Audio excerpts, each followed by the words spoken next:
bonjour à tous, merci beaucoup pour votre présence et merci de m'avoir confié la présidence de cette journée dont je vais rappeler quand même la thématique, la réalité du numérique dans l'industrie immobilière, créer des pratiques de travail digitales, collaboratives et durables au service du bien commun de l'industrie immobilière. Alors j'aime bien les noms collaboratifs et durables et puis l'industrie immobilière parce que moi je suis la passionnata de l'immobilier et de l'expertise. C'est vrai que j'aime bien mon job, j'aime bien ma boîte et j'adore mon équipe et je trouve tous les clients sympas, donc peut-être que, je sais pas, je dois aller consulter un psy, mais enfin en tout cas je suis très heureuse d'être là. Alors l'équation de la thématique elle est extrêmement complexe parce que bien sûr comment on peut concilier le digital, se diriger vers une ère post-carbone avec un objectif ultime de neutralité carbone, alors qu'il est inutile de vous rappeler que les bâtiments produisent près du quart du gaz à effet de serre et que nos données sont dans des data centers et que ce nombre de data centers est en augmentation et que la France, nous sommes très en retard par rapport aux autres pays. Il y a beaucoup de demandes de création de data centers. Alors ils vont être green, de plus en plus green, mais c'est quand même un sacré sujet. Et même lorsque je culpabilise un peu, parce que je suis une grande utilisatrice des réseaux sociaux, et à chaque fois qu'on like, et ben voilà, quoi, c'est pas bien pour la planète. Alors l'État et l'Europe jouent un rôle moteur, bien sûr, dans l'orientation et l'incitation de tout un chacun vers cette neutralité carbone. Comme en témoigne, on le voit tous, et on ne sait pas tous comment faire, une accélération législative et réglementaire sans précédent. On pourra parler de la taxonomie européenne. Mais rien ne sera possible sans une contribution forte et engagée de la part des entreprises que vous, que nous représentons tous. Donc il faut y aller, on n'a plus le choix. Donc la transformation des modes de production et de consommation immobilière aussi doit être radicale. Là, il n'y a plus le choix.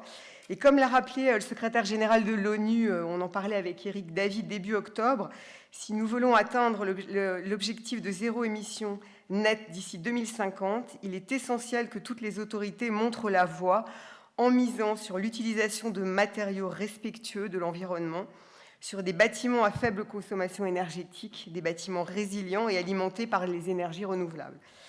Vaste sujet.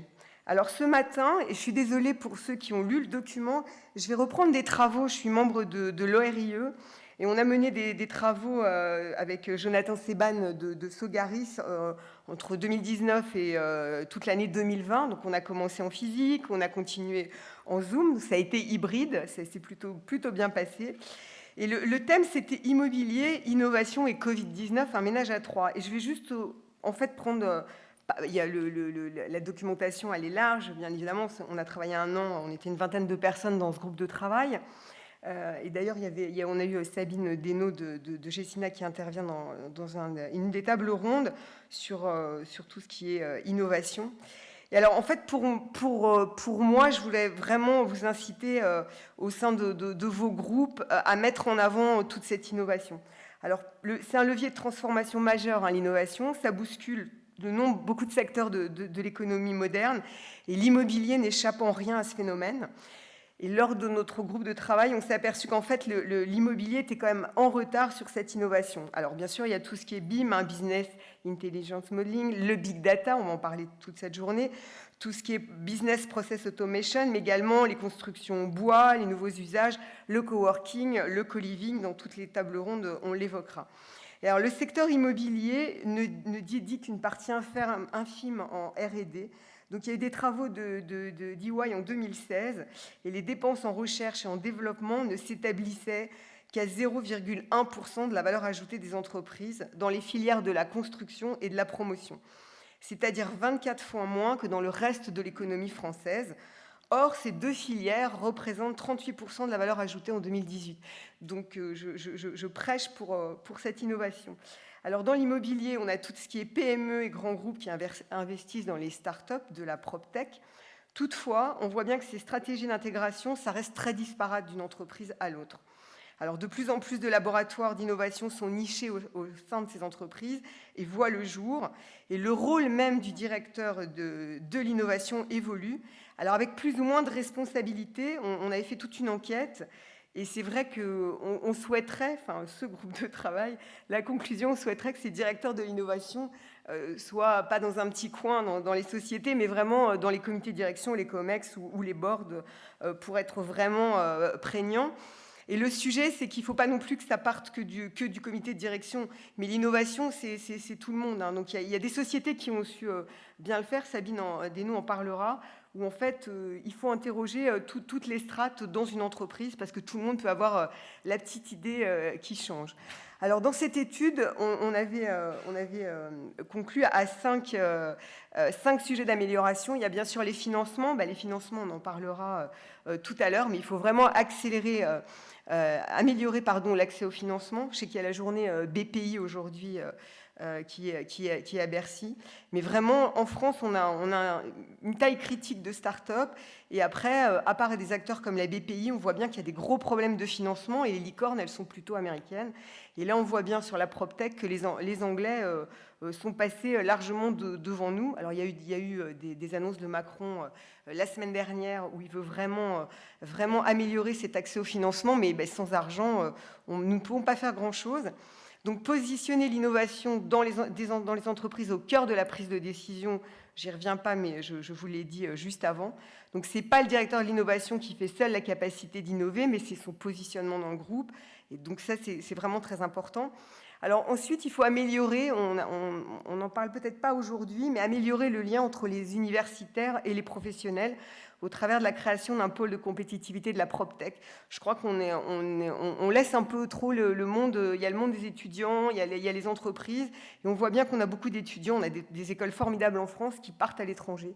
Donc ça, je crois que c'est un petit peu dommage de les voir. C'est bien qu'ils partent, qu'ils voyagent, moi j'adore voyager, mais quand même, ce serait quand même bien de garder ces talents et qu'il y ait plus en fait de lien entre les universitaires et les professionnels.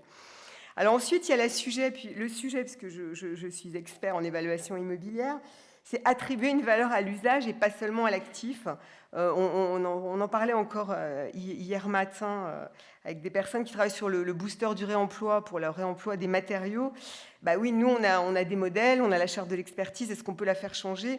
Le rôle de l'expert, c'est quand même d'être observateur. Hein. On observe les comparables du marché, mais attribuer une valeur d'usage et pas seulement une valeur à l'actif, pour le moment, on le verra lors de la première table ronde, nous n'y sommes pas encore, mais je pense qu'il faudrait y réfléchir avec des cash flows, parce que c'est un temps très long, toute cette décarbonisation, c'est un temps très long, et nous, on travaille sur des cash flows à 10 ans.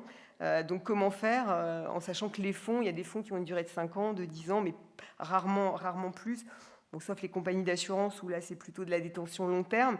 Mais là il y a quand même un sujet, on va revoir la charte de l'expertise, nous en sommes à la 5e édition. Je crois qu'il y a des questions à se poser et à passer dans l'action sur cette thématique. Et après, anticiper la reconfiguration de la chaîne de valeur constructive pour démocratiser l'accès à un immobilier qui est donc adossé à un développement durable et pérenne. Donc là, j'espère qu'on y arrivera tous. Et alors, je suis certaine, donc je vais citer Albert Camus. Moi, le jour de la pandémie, je devais partir en Algérie, à Oran. J'avais acheté La Peste. Bon, on a eu la Covid. Donc, je ne sais pas si je vais faire gaffe maintenant quand j'achèterai un bouquin. Mais bon, voilà. Donc, bien sûr, je ne suis pas partie à Oran. Je n'ai pas repris l'avion depuis. Et donc, je vais citer Albert Camus qui dit, et j'aime beaucoup cette phrase, elle est très courte, « Ce qui est possible mérite d'avoir sa chance ». Donc, je pense que c'est possible. Donc, on va le faire tous ensemble. Alors, je vous souhaite vraiment une très belle journée. Je suis très heureuse de la passer avec vous tous, en vert, puisque c'est... Soyons verts. Voilà. Merci beaucoup de votre accueil.